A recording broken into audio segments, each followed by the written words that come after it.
हाय दोस्तों। आज बात करेंगे बेनेड्रिल कफ फार्मूला के बारे में।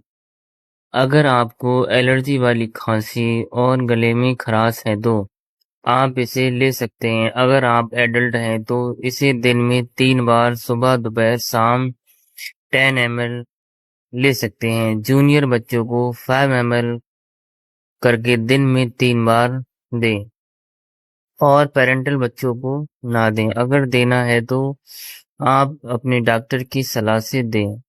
ये बेंड्रिल कफ सिरप हर मेडिकल स्टोर पर आसानी से मिल जाएगा आपको।